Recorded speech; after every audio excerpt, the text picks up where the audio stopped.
স্টুডেন্টদের আন্দোলনের মাধ্যমে আপনারা ট্রেড দেখাইতেছেন আমাদের, যে 5 জন যারা আমাদের পক্ষ থেকে আপনাদের কাছে মিটিং এর জন্য গেছে তাদেরকে হচ্ছে আপনারা সাসপেনশন করবেন, ওদেরকে আমরা বিপদে ফেলাইতেছি।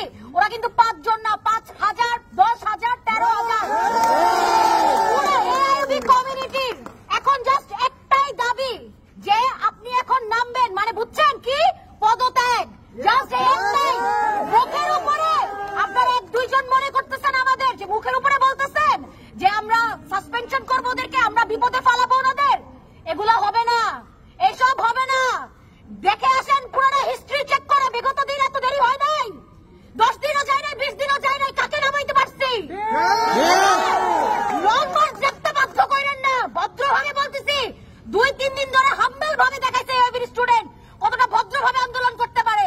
আজকে এইভাবে বলতে বাধ্য করতেছেন আপনারা। আমরা কিন্তু শখে ভাবে বলতেছি না, দাবি ছিল, দাবি পুনরুত্থাপন হবে। কি বুঝাইতে চান? পদত্যাগ সাইডে রেখে যদি আমরা সব দাবি পায়ে যাব, হবে না, আগে ওইটা হবে।